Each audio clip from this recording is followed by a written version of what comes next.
Hello guys, आज मैं lighter और प्रिंसेस नाम के ड्रामा की फर्स्ट पार्ट एक्सप्लेन करूंगी। हम देखते हैं शुयून फिर से अपनी पुरानी कॉलेज वाली यादों में लौट आई थी। उसने डिसाइड किया था कि वो वही जगह दोबारा देखेगी जहां से सब कुछ शुरू हुआ था। तब उसने और लीशुन ने एक कसम खाई थी। क्लास के बाद दोनों ने प्रॉमिस किया था, अगर किसी ने किसी को धोखा दिया तो उसके साथ बहुत बुरा होगा। लेकिन वक्त के साथ सब कुछ बदल गया। उसने जुयून को छोड़ दिया और इतना बुरा झूठ बोला कि उसकी रूह तक कांप गई। मैं तुमसे कभी प्यार ही नहीं करता था।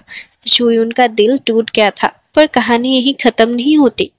एयरपोर्ट से उसे उसके माँ बाप और एक दोस्त ट्यानशियुजू लेने आए। दोनों ने देखा कि उनका पुराना शहर कितना बदल चुका है।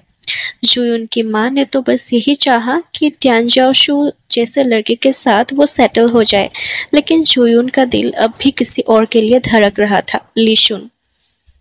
दूसरी तरफ लीशुन एक करेक्शनल फैसिलिटी से रिलीज हो रहा था। अपना वो ग्रे यूनिफॉर्म उतार के उसने जला दिया, जैसे कह रहा हो, अब वापस कभी ऐसे कपड़े नहीं पहनूंगा। अगली सुबह नई शर्ट पहनकर वो वापस कंपनी गया जिसे कभी उसने बनाया था। जून रैन को ढूंढने उसके घर गई। कोई नहीं मिला तो जाने लगी, लेकिन तभी रैन बेड के नीचे से निकल आई। वो नींद में गिर गई थी।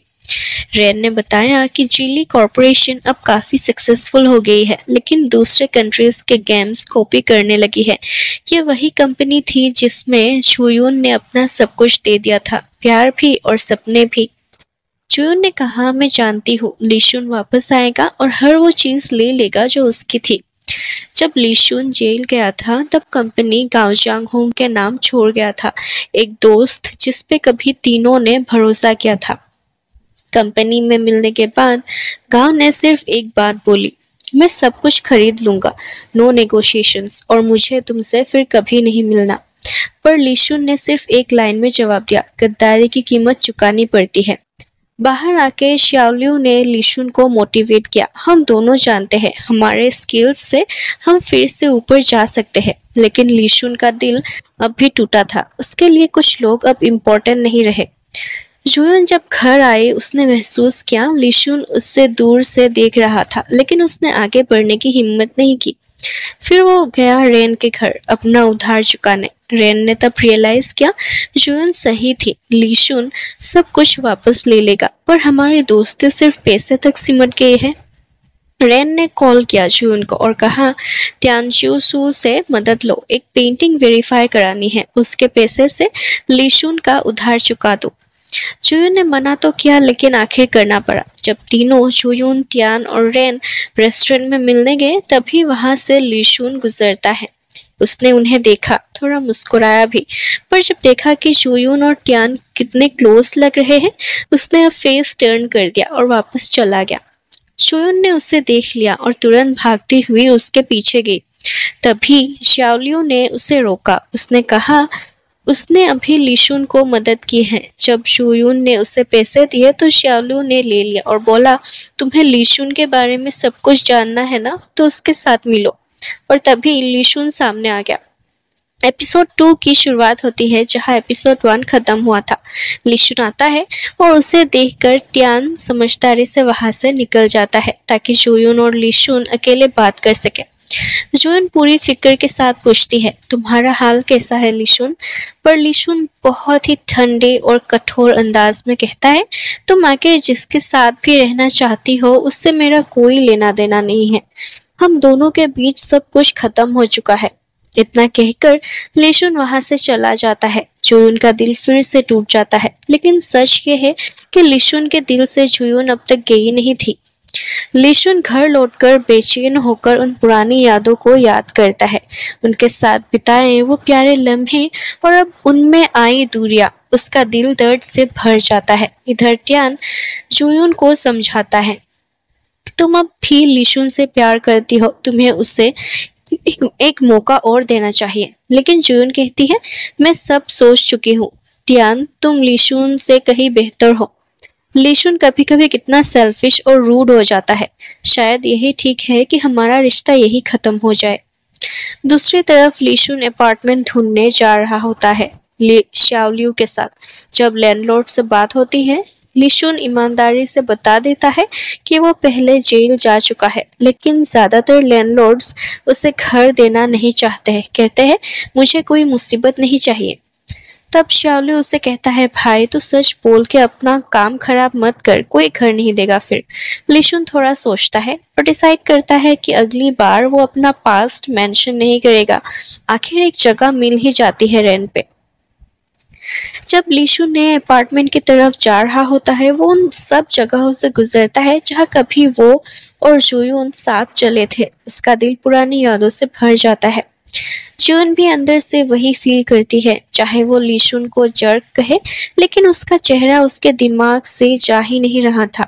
फिर एक दिन लीशुन उनके पुराने रेंटेड अपार्टमेंट के पास पहुंच जाता है। वो अंदर जाकर पुरानी यादों में खो जाता है। उससे वो सब दिन याद आते हैं जब चुयून उसके साथ थी, लेकिन उससे पता नहीं होता उसी वक्त चुयून भी वहां से आती है, पर दोनों एक दूसरे से मिल नहीं पाते। चुयून को वहां एक की चेन मिलता है जो स्कूल के दिनों से वही लटका हुआ था। फ्लैशबैक शुरू होता है। सीन शिफ्ट होती है पुराने कॉलेज दिनों में। सब स्टूडेंट्स जल्दी जल्दी कैंपस की तरफ दौड़ रहे होते हैं, पर एक बंदा लेट आता है, लीशुन। टीचर अटेंडेंस ले रहा होता है। लीशुन 3 बार बुलाने के बाद लीशुन फाइनली एंटर करता है, ऐसे जैसे उसे फर्क ही नहीं पड़ता हो। थोड़ा रिबेलियस अंदाज, थोड़ा एटीट्यूड। सब क्लासमेट्स उसे देख के कहते हैं ये लड़का कितना ओवर है। लंच टाइम में फेंग शू म्याओ और जुयून कैंटीन जाते हैं। फेंग किसी से कॉल पे बात करने चली जाती है, तभी लीशु ने खाली सीट देख के वहां बैठ जाता है। जुयून तुरंत बोलती है ये सीट फेंग की है, पर लीशुन कुछ नहीं बोलता, बस चुपचाप बैठा रहता है। जब फेंग वापस आती है, वो देखती है कि जुयून गलत टेबल पे बैठी है। फेंग कहती है जुयून तुम्हारा खाना तो दूसरे टेबल पे है। तब रियलाइज होता है गलती लीशुन की नहीं थी, बल्कि जुयून खुद ही गलत जगह बैठ गई थी, और उसने तो लीशुन का आधा खाया हुआ खाना भी खा लिया। जुयून को बहुत ज्यादा एम्बेरसमेंट फील होती है। लीशुन और ग्याओ जांग होंग को सेम डॉर्म मिलती है। एक दिन ग्याओ के पेरेंट्स आने वाले होते हैं, तो वो लीशुन से कहता है रूम 312 की कार्ड मेरे फ्रेंड को दे देना। वो फ्रेंड कौन होती है? जुयून। तब फिर से उनकी मुलाकात हो जाती है, और इस बार जुयून की डॉर्ममेट्स उसे टीज करती है, वाह जुयून तुम कितनी लकी हो, बार बार उससे मिलती रहती हो। अगले दिन क्लास में टीचर्स अनाउंस करता है लीशुन ने पूरा प्रोविंस में फिजिक्स में हाईएस्ट स्कोर लिया है। तब पहली बार क्लासमेट्स उसे रिस्पेक्ट की नज़र से देखते हैं। फेंग को क्लास मॉनिटर बनाया जाता है। अब प्रॉब्लम यह है लीशुन अक्सर मॉर्निंग सेल्फ स्टडी मिस करता है। फेंग उसे मैसेज करके कहती है सुबह की क्लासेस अटेंड करो। लीशुन रिप्लाई करता है फालतू की बकवास है, मैं नहीं आता। गुस्से में फेंग जुयून को खींच ले जाती है, चलो इसे समझाते हैं, जब तक ये सुबह क्लास नहीं करेगा तब तक हमारी जिम्मेदारी पूरी नहीं होगी। एपिसोड 3 की शुरुआत होती है कॉलेज के कैंपस से। क्लास मॉनिटर के असाइनमेंट पूरा करने के लिए जुयून हर जगह लीशुन के पीछे पीछे चलती है, पर लीशुन के रिबेलियस एटीट्यूड को देख के वो थोड़ा हेजिटेट फील करती है, जैसे सोच रही हो इतना एटीट्यूड क्यों दिखाता है ये। जुयून देखती है कि बहुत सारी लड़कियां लीशुन को प्रपोज करने की कोशिश करती है, लेकिन एक के बाद एक सभी को लीशुन रिजेक्ट कर देता है। उसने सुना मुझे तुम में कोई इंटरेस्ट नहीं है। सब शॉक रहते हैं कि ये लड़का कितना कोल्ड है। एक दिन जुयून लीशुन का पीछा करते हुए एक छोटी सी कोर्टयार्ड में पहुंच जाती है।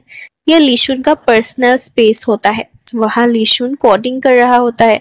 उसका मूड सडनली खराब हो जाता है जब जुयून उसे कहती है सुबह की क्लासेस अटेंड करो। लीशुन सरकास्टिकली बोलता है सुबह की क्लासेस फालतू है, अगर तुम्हें कुछ चाहिए तो पहले मुझे गेम में हराओ।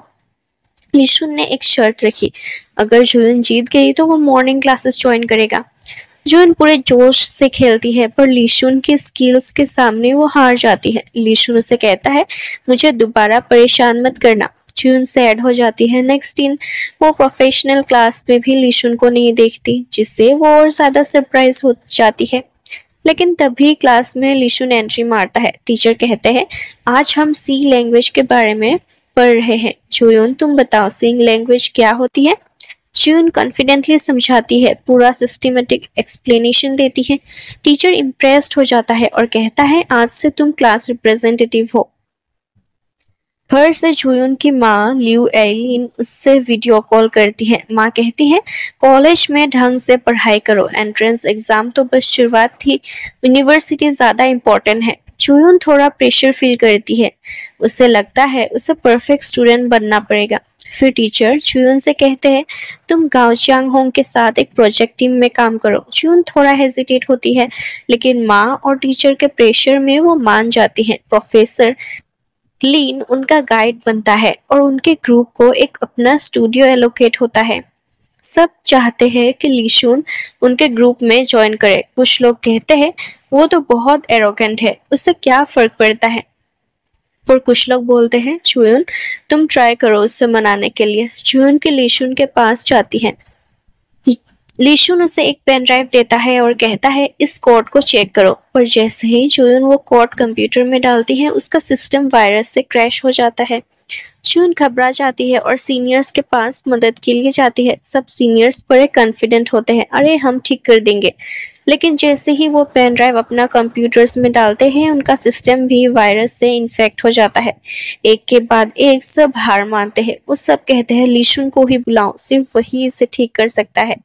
जुयून को लीशुन के पास वापस जाना बिल्कुल पसंद नहीं, लेकिन मजबूरी में वो पेन ड्राइव गाओ चांग होंग को दे देती है।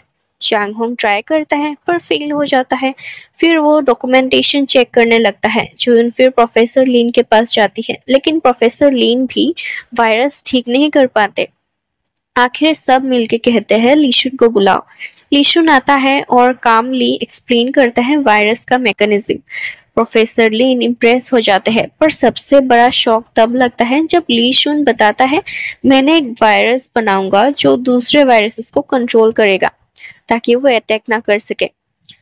प्रोफेसर लीन कहते हैं वाओ ब्रिलियंट, पर मुझे अभी जाना है, तुम वायरस रिमूव कर दो। जब प्रोफेसर चला जाता है लीशुन भी वहां से निकलने लगता है। जुयून डेस्परेट होकर कहती है प्लीज रुक जाओ, हेल्प करो। लीशुन सार्कास्टिक टोन में कहता है तुम यूजलेस क्लास रिप्रेजेंटेटिव हो, तुमसे कुछ नहीं होगा। जुयून मन ही मन गुस्सा होती है, कितना इरिटेटिंग है ये लड़का। बहुत स्ट्रगल के बाद जुयून खुद वायरस हटा लेती है लीशुन के छोटे से हिंट से। उसके बाद जुयून लीशुन के लिए लैम्प स्कीवर्स लाती है और कहती है तुम एक जीनियस हो, तुम्हें अपना टाइम बेटर काम में लगाना चाहिए।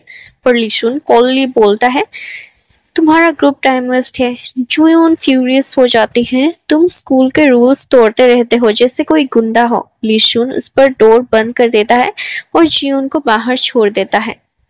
अगली सुबह लीशुन डोर खोलता है और शॉक्ड हो जाता है। जुयून रात भर उसके दरवाजे के बाहर सोई होती है। लीशुन सोचता है मैं नहीं सोच सकता था कि ये लड़की इतनी जिद्दी है या इतनी पागल। और यहीं पे पार्ट 1 एंड होती है।